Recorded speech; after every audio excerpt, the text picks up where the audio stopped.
Aujourd'hui, nous allons voir ce qu'est la hauteur issue d'un point dans un triangle. Alors, on va tout de suite afficher un triangle ABC. Alors, la hauteur issue d'un point, c'est pas compliqué, c'est la droite qui passe par ce point et qui est perpendiculaire au côté opposé à ce point. Donc ici, par exemple, nous allons tracer la hauteur issue de B. Donc la hauteur issue de B, c'est donc la droite qui est perpendiculaire au côté opposé à B, qui est donc AC, et qui passe par le point B. Alors comment on trace cette hauteur? Eh bien tout simplement on prend son équerre, on la place correctement pour tracer la perpendiculaire à AC, qui passe par B.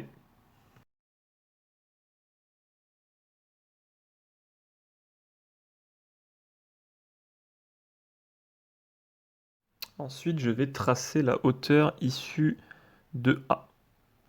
Donc, je dois tracer la perpendiculaire au côté opposé à A qui est BC et qui passe par A. Mais si je regarde bien mon triangle et que je visualise un peu où va être tracée la perpendiculaire, je remarque qu'elle ne va pas couper le segment BC. Donc d'abord, je vais prolonger BC en une droite, puis je vais tracer la perpendiculaire à cette droite passant par A.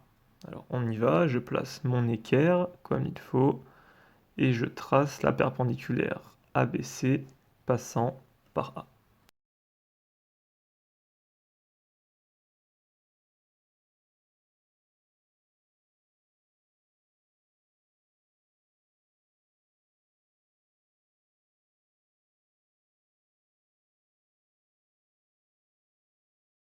Enfin, je vais tracer la hauteur issue de C.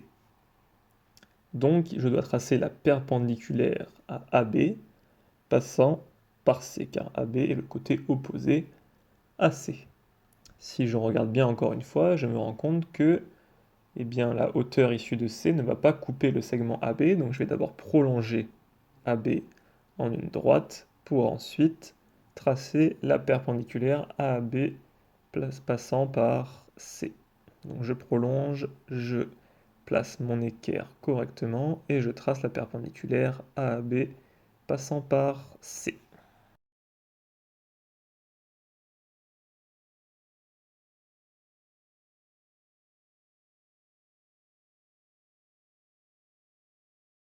Maintenant, si je prolonge chacune des trois hauteurs de mon triangle ABC, je vais tomber sur une propriété importante sur les hauteurs, qui est la suivante. Les hauteurs d'un triangle sont concurrentes, c'est-à-dire qu'elles se coupent toutes en un seul point, et ce point, on l'appelle l'orthocentre du triangle. Donc si on récapitule, la hauteur issue d'un point est la droite qui passe par ce point et qui est perpendiculaire au côté opposé à ce point.